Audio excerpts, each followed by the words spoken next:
Welcome to the Louisiana Business and Industry Show. And now your host, Tim Johnson. A productive and efficient workforce is a critical element of any growing economy.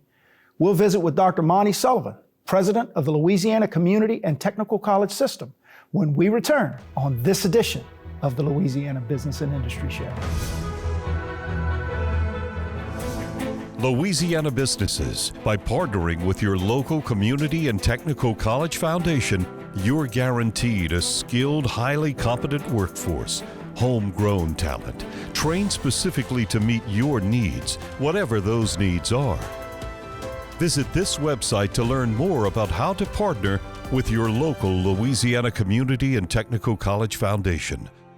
To better prepare for tomorrow, become a partner today. Louisiana has over 26,000 licensed companies that do business legally and meet the needs of our state. Before selecting a contractor, check references and verify the license at lacontractor.org. It's your money. Make wise decisions and protect yourself from being scammed. Today we're in Lafourche Parish, Louisiana, where we're building terraces along the hurricane levee system. These terraces will provide shoreline protection in the marsh, which will protect homes and businesses in South Louisiana. So our terracing projects is a great partnership with industry to prove that we can help the environment and protect our levee system. Without investments from the industry and companies like Chevron, projects like this would not be possible. In Louisiana, oil and gas and the community are all connected. Industry partners help Ducks Unlimited do what we do best: protect South Louisiana. Protect yourself from the headaches of dealing with a non-licensed contractor. Go to lacontractor.org and make sure the person or company who wants to work for you is licensed by the Louisiana State Licensing Board for Contractors. It's your money. Make wise decisions and protect yourself. For 8 seconds in the arena before an afternoon in the field. For our promise to students that honors success in the classroom. For championships earned on the bayou. For innovators committed to reclaiming our coastline. The universities of Louisiana. For your future. For our future.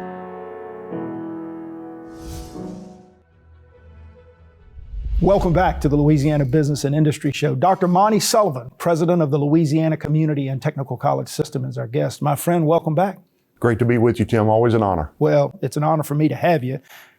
We talked about the need for a productive and efficient workforce in Louisiana, and obviously we're going to get pretty deeply into that today. But we always like to start with just a little bit of a reminder about the Community and Technical College System and its structure. So let's visit that. Well, 12 colleges, 53 of the 64 parishes have an asset of that college within those parishes. So broad footprint, serving about 150,000 students through our credit-based programs, our workforce training programs, as well as adult basic education. And those colleges graduate about 30,000 people a year. So you can imagine the immense impact on Louisiana's economy, on the workforce overall. Our colleges are out there every day producing the nurses, the welders, the process operators, the respiratory therapists that have become so critical within the last few months.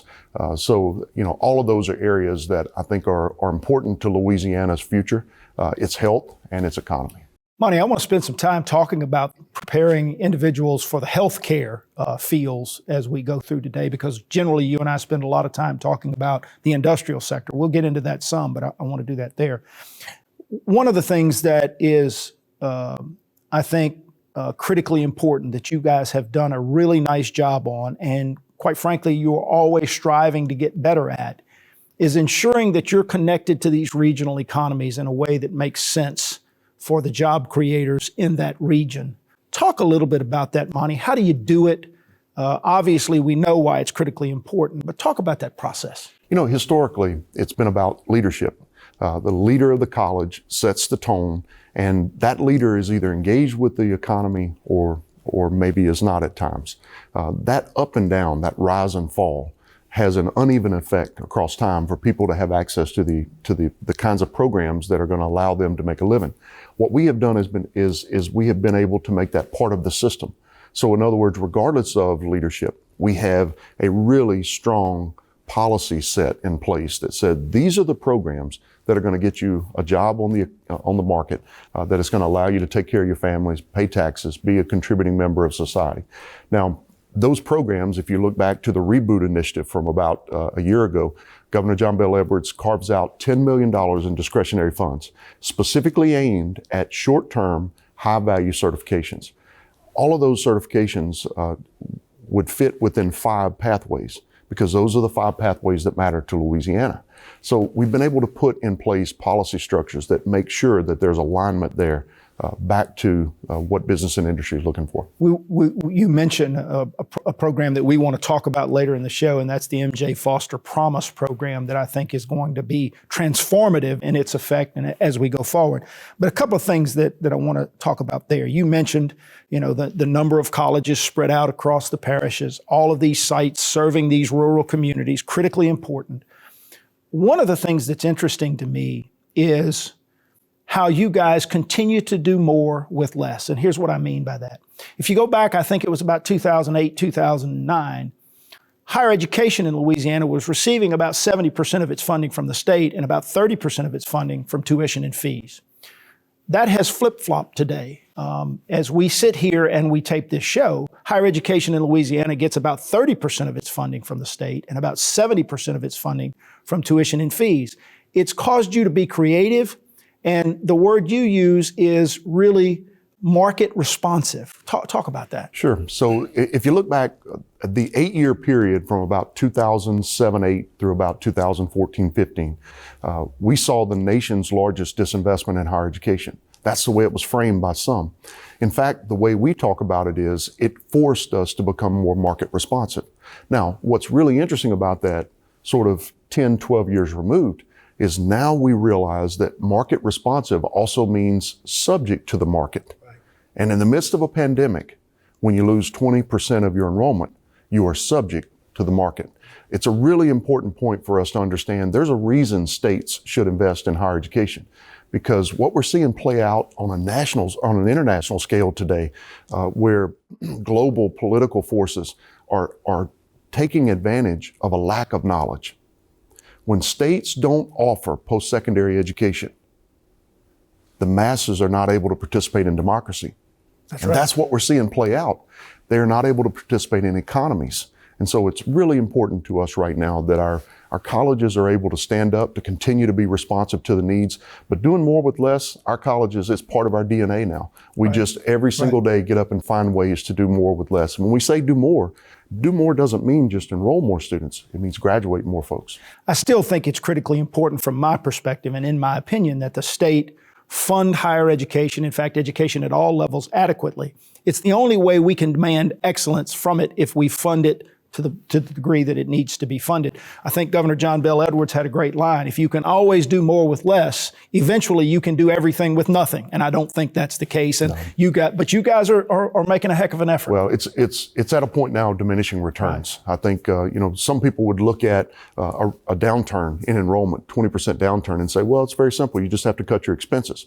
Ultimately, what that means is you're beginning to circle the drain, and that's not a good place. That's right. We have to have those programs that allow people to be able to make real solid use of getting into the economy. About 30 seconds left in this segment. Touch on the demographics of your students. You're looking at an enrollment population in the Louisiana community and technical college system that's maybe a little bit different than what you might see in traditional higher education. That's right. Average age 27. Average student is female. About 2/3 of our students are female. Interesting in what we're seeing, particularly as a result of the pandemic, we are seeing huge shifts of male students not enrolling. Yeah. It is frightening. Nationally, that number is 2 to 3 million students that are not in post-secondary education today that were just 5 short years ago. Very much concerning. I want to take a break. We come back. I want to get into your response to the pandemic, because you guys did some really creative things in terms of your delivery of your programs, but there were some costs involved in that as well. We're visiting with Dr. Monty Sullivan. He's the president of the Louisiana Community and Technical College System. You're watching the Louisiana Business and Industry Show.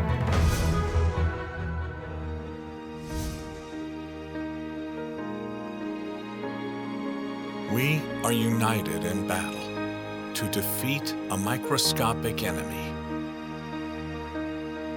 Manufacturing chemicals that safeguard lives. refining essential fuels, delivering in a world of uncertainty.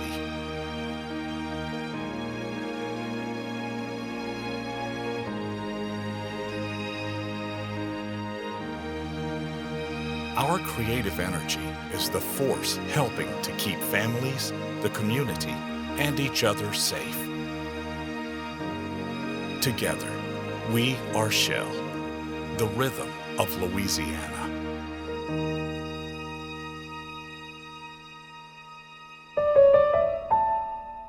Plants would not be operating if they weren't operating under the regulations to keep everybody safe and keep the environment safe. It also goes back to the end products that our raw materials go into. Solar panels, windmills, reusable bottles. Primary product is acrylonitrile, which is used to make carbon fiber. Carbon fiber in an airplane is used to make it lighter. By reducing weight, we indirectly help the environment because it uses less fuel. And for us to make products that help reduce carbon footprint is a big deal.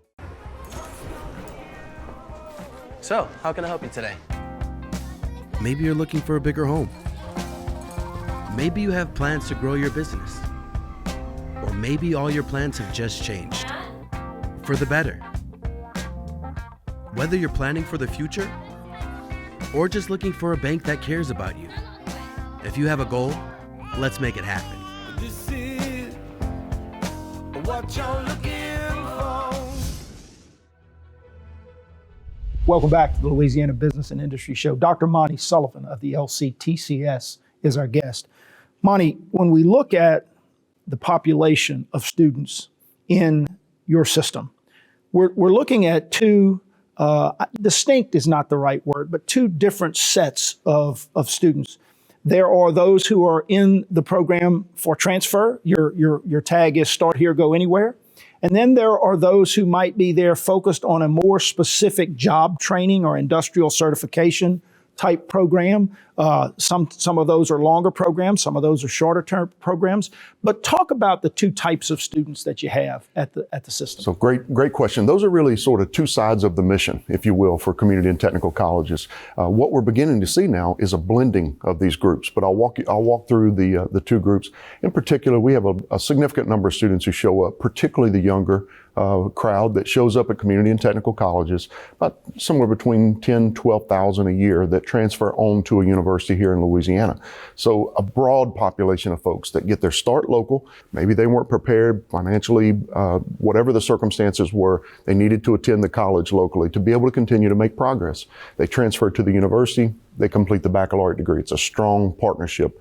On the flip side of that, you have individuals that come to our colleges with the intent of going to work.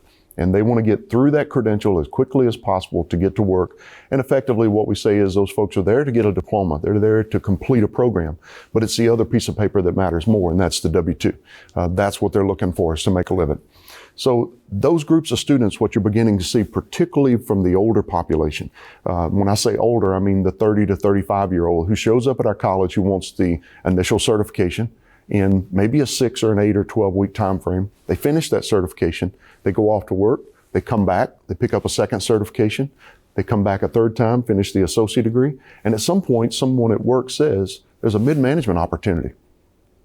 Have you thought about a baccalaureate degree? Right. So we're beginning to see more and more that education is iterative. It's not terminal. All too often, we've thought of education as being terminal. That's right. And we've thought of this whole notion of tracking kids from these early grades. We sort of got that in our head. And instead of seeing what's possible, that really what happens with every credential, doors are opened, not closed. Right. Really important point for us to keep in mind. It is true that the Louisiana Community and Technical College system is the gateway to lifelong learning, isn't it? It is, without a doubt. Right. And that's for everyone from those who already hold a degree to those who don't have a high school diploma. We have something for everyone to help them to not only to advance in their career, but also during times of trouble. What we see is our colleges throw the doors open. They're the ones who are providing do-it-yourself kinds of work on how to install floor tile, how to tear out drywall, doing the things that we know here in South Louisiana are really important to us being able to rebuild. Speaking of demand, one of the things we saw as a result of the pandemic was a huge spike in the need for healthcare workers. You responded. Talk about that. Incredible. I have to tell you, as frightening as those times were, I can remember being on a phone conference call, and hearing some of the numbers that were proposed in terms of the impact of the pandemic, and then to translate those into healthcare. Initially, we were talking about it in terms of we don't have enough beds, but the reality is we had the beds. It wasn't bed, it was. We didn't have the workers, right? And so when industry came to us and said, can you help us? Can you produce more? The answer was yes and. While the rest of the world had to step back into the quarantine, healthcare workers had to step forward. That's right. But along with those healthcare workers were educators. There were the people who were educating and skilling nurses and respiratory therapists all over the state of Louisiana. We actually graduated a class early in April, almost a month early, in order to get people into the economy to ensure that our local healthcare providers were able to serve the people of Louisiana. To do that sort of work, that really responsive production of qualified workforce, you had to make some changes internally within the system, right? You had some restrictions in terms of the pandemic.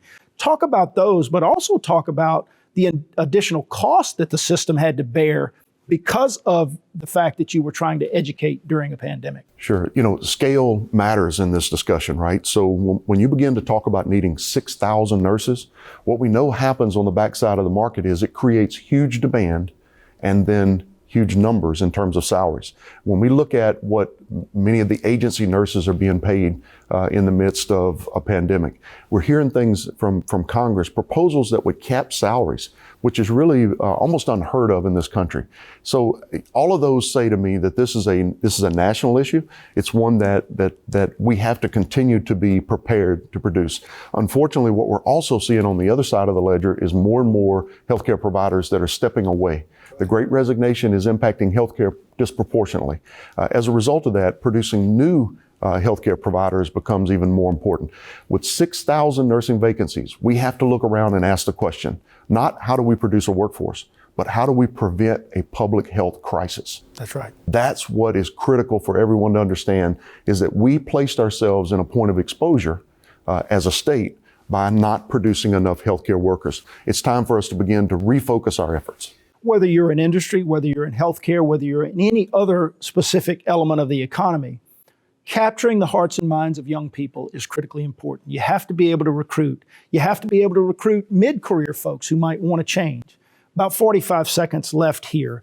Talk about how you're working with Louisiana's high schools on dual enrollment, on recruiting, on a lot of the things that you're doing. Yeah. Superintendent Kay Brumley has a vision for where we are going in the state of Louisiana. It's called Fast Forward. And one of the things that I think is critically important is to understand how dual enrollment grabs a kid while they're still in high school. Many of these students, dual enrollment is not about students that talk about college at home. It's about the kids that don't talk about college at home. It's about the kids that have opportunity to be able to finish a credential when they finish a high school diploma. That's the step forward that I think all of us have to make. Not just simply offering English while you're a senior in high school, but offering a welding credential, right, or a construction credential, or a healthcare credential. Exactly. That way, these students have opportunities ahead of them with that high school diploma. We'll take a break. We come back. I want to focus on a program named after a gentleman who is critically important in both of our lives, former Governor Mike Foster. It's the MJ Foster Promise. We're visiting with Dr. Monty Sullivan. You're watching the Louisiana Business and Industry Show. Growing up in Baton Rouge, I used to always pass up ExxonMobil, but I never thought that I would actually have the opportunity to get on. But what I thought was impossible turned out to be possible. So I just feel like it's just a wonderful opportunity to be able to provide for my family. We are committed to being a community partner. We are actively working to recruit the talent here in Baton Rouge, and we want to bring them into our workforce. We're ready.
Welcome back to the Louisiana Business and Industry Show. Dr. Monty Sullivan, president of the Louisiana Community and Technical College System, is our guest.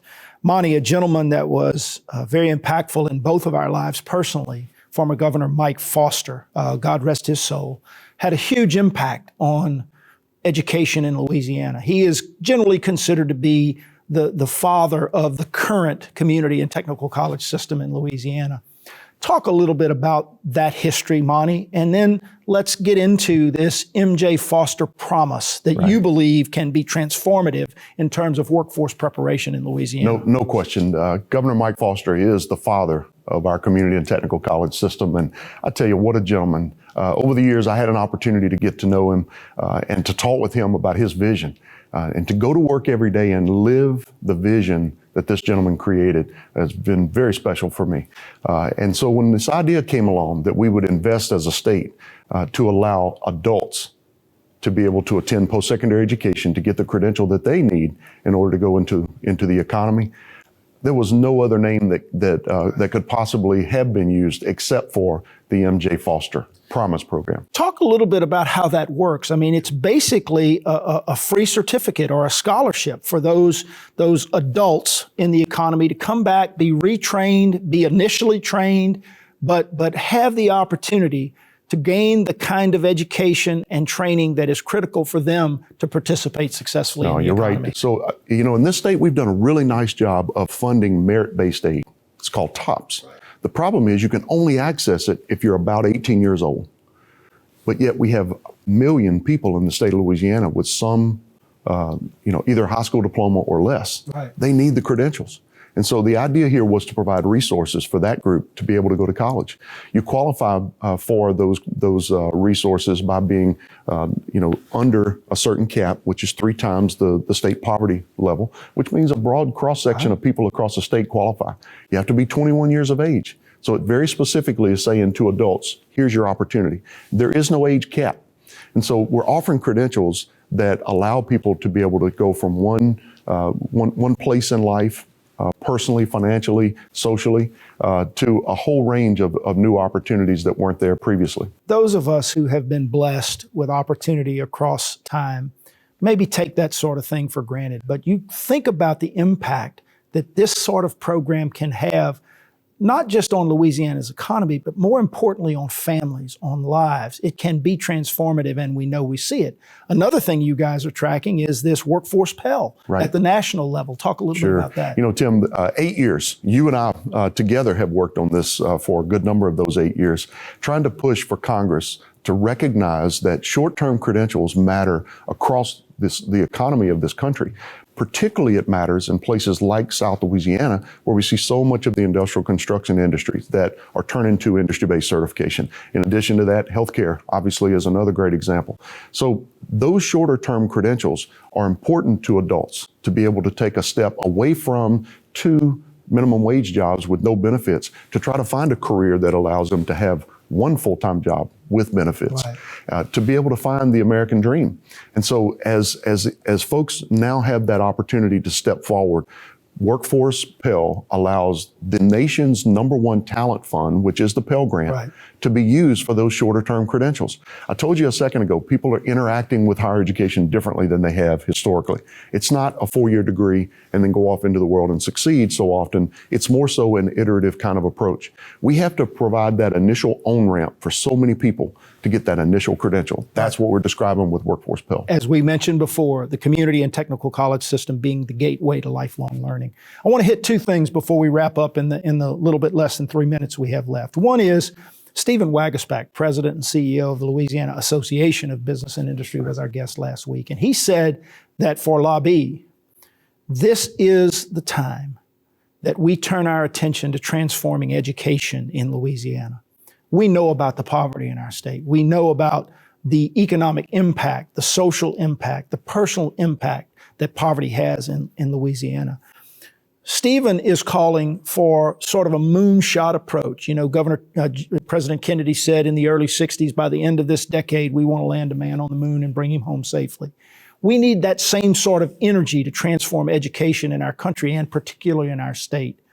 Big picture from your perspective, Monty, on that sort of approach. No question, now is the time. What has happened as a result of a whole series of health-related and other economic-related issues, you're seeing a compression that is causing change to happen at a pace that requires a workforce today that is much more skilled, much more knowledgeable, much more capable of thinking than ever before. And so as that compression continues, if we don't step up as a state, this transition from this energy economy or the oil and gas on this side, chemical on this side economy to the new energy economy is going to require a workforce that looks, thinks, and talks differently than the workforce of the past. And I believe we have a moral responsibility in this state to reach back to those in poverty and help them. If you think about the social impacts, the criminal justice impacts, all of those things critically important. We'll watch that closely. 1 minute left. Let's talk about this upcoming legislative session that'll start here in a week or so. What will you be looking for? Yeah, first and foremost, the executive budget issued by the governor is the best budget for higher education that I've ever seen in my career, 25 plus years. He has been a tremendous supporter of higher education. Without a doubt, no question, and a tremendous supporter of, and someone who understands the role of community and technical colleges. And so we are very much thankful for his efforts. And so most of our work this session will be aimed directly at that challenge. I do think we collectively have to come to the table and work on the healthcare workforce shortage issue specifically. So we'll be looking forward to being a part of that as well. Two things we'll be watching very closely. 10 seconds, your message to Louisiana's business community. Message to Louisiana's business community is very simple. Continue to engage with our leadership, continue to engage with our colleges in a way that help us to help you. Driving Louisiana's economy forward, providing opportunity for people that fundamentally advances Louisiana. Well, from my perspective, I know that I am personally grateful. I believe the state is grateful to have a leader of your capacity in the position that you're in, Monty. Please keep up the good work. Thank you, sir. We'll have you back soon. That's a wrap, guys. Thanks for joining us. Join us again next week at this very same time for another edition of the Louisiana Business and Industry Show.